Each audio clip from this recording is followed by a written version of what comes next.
Dear Max FM.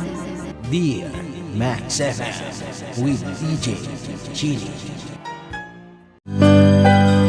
Maraming nagsasabi, if you set the one you love free, ay magbibigay sa iyo ng peace of mind. Kapag pinapalaya mo ang taong mahal mo, pero hindi ka na mahal, ay magbibigay ng peace sa puso mo. Pero hindi ko inakala na ganito pala kasakit. Dear Max FM, sa loob ng 2 taon, I had this on and off relationship. Sa ibang tao, para bang perfect na ang relasyon namin. Pero hindi nila alam, makikipag-break, magkakabalikan, break ulit, balikan ulit.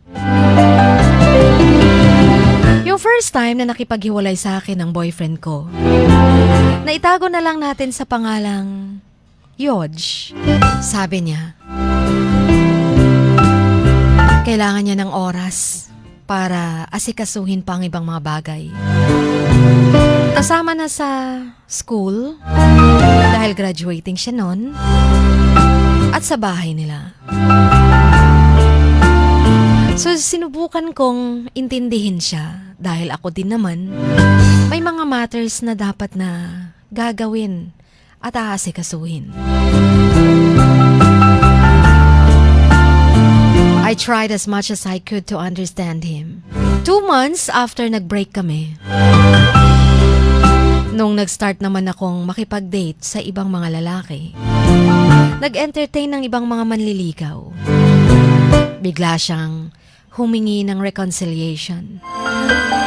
Gusto niyang makipagbalikan sa akin. Ako naman, dahil mahal ko pa siya, tinanggap ko siya ulit. Approve na approve siya sa parents ko. Itinuring na siyang isang miyembro ng pamilya namin. Labas-pasok na sa bahay. At parang bahagi na nga siya ng clan namin. May mga panahon ngang mag-aaway kami ng mama ko. Tapos yung mama ko, siya pa ang kinakampihan. Nakakatawa nga eh. Ako yung anak, pero yung boyfriend ko, ang parang anak ng mama ko. Mahal na mahal siya ng pamilya ko. And then later that year, sinabi niya sa akin na hindi na daw siya sigurado sa feelings niya para sa akin. Pangalawang, pakikipag-breakup niya yun sa akin, G. Pero sinubukan naming i-workout itong relasyon naming on and off nga. Matapos ba naman ang ilang taong pagsasama, sa kanya sasabihing hindi na naman siya sigurado sa feelings niya for me. And all the love, yung oras ko at effort ko na binigay ko sa kanya, hindi pa pala sapat yun to make him stay. Hindi ko na-realize na kaya ko palang magmahal ng sobra-sobra sa isang taong hindi na pala sigurado kung mahal pa ako. Doon ko na-realize na sobra ko siyang mahal nang iniwan niya ako. Hindi ko masabi-sabi sa pamilya ko ang tungkol sa pakikipaghiwalay niya sa akin.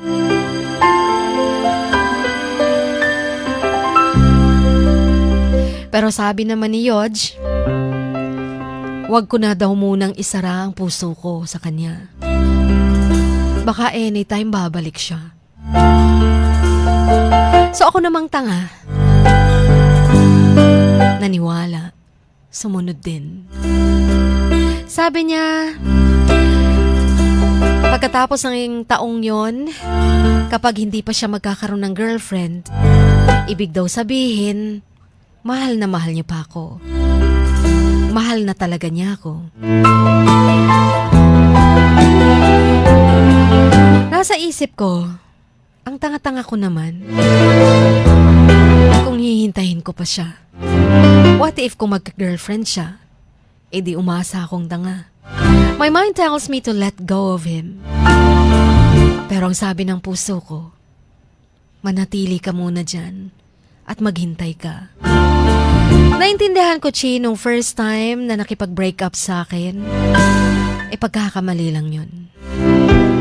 Pero ngayon, yung pangalawang pakikipaghiwalay niya sa akin, hindi ko na alam kung pagkakamali pa rin ba yun. In every decision I make, lagi ko siyang kinoconsider. Hindi ako nagrereklamo, hindi ako nagko-complain. Kahit na madalas nire-refuse niya ako kapag gusto kong lumabas.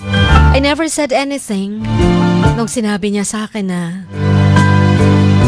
yung feelings niya para sa akin, yung love na dati ay nararamdaman niya, ay nawala na.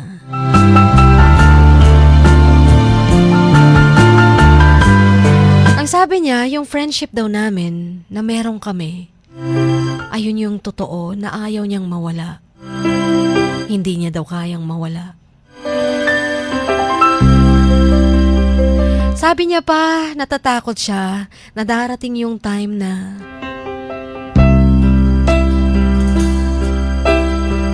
magpa-part ways na kami at tuluyan na maghihiwalay. Kaya sabi niya, wag ko daw munang sarhan ang puso ko. Kasi gusto niyang isave pa ang friendship na meron kami. Hanggat kaya niya.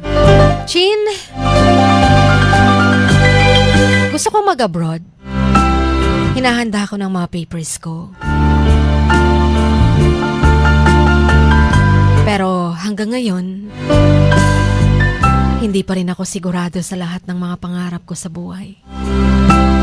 Kung ano ba talagang gagawin ko. Siguro nga dahil iniisip ko pa rin si Yodge.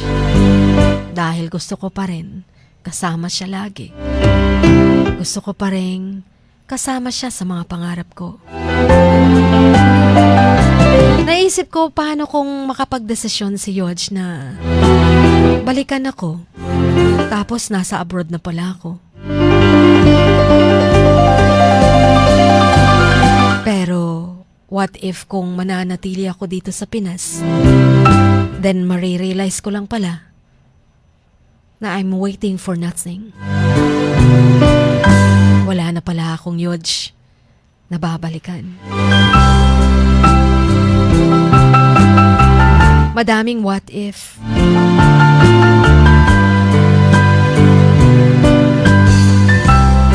Hindi ko na alam, litong-lito na ako. Kaya ako sumulat, Chin, dahil gusto ko ng inyong advice. Sabi nila, I'm still young. Bakit ko daw sasayangin ang oras ko sa kanya? Pero mahal ko siya kasi. Mahal ko siya. Sapat na ba yung rason para manatili ako? Is not going to be easy as they say. Pero alam ko si God may rason kung bakit nangyayari to sa akin. Pero ganito ba dapat talagang ka-painful? Ganito ba kasakit dapat talaga?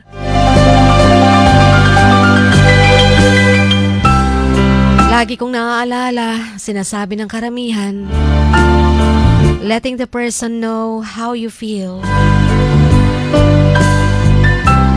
At ang ipaglaban ng iyong nararamdaman ay magkaiba.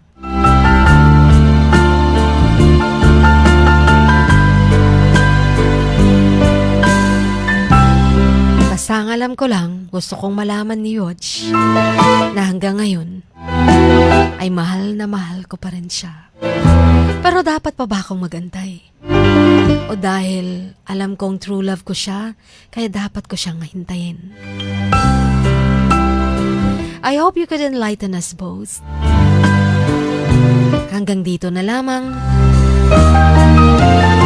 Lubos na gumagalang ang inyong kamags,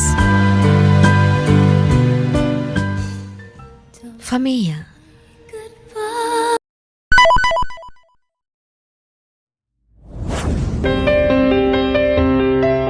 Sing like no one is listening. Love like you've never been hurt. Dance like nobody is watching, and live like it is heaven on earth. Dear Max FM. Dear Max FM with DJ Chini. Samahan si DJ Chini tuwing 1:00 hanggang 3:00 ng hapon, Lunes hanggang Biyernes sa Dear Max FM. Dear Max FM with DJ Chini. Ipadala na ang sarili niyong kwento, matuto ng leksyon at gawin itong inspirasyon. Dear Max FM with DJ Chini.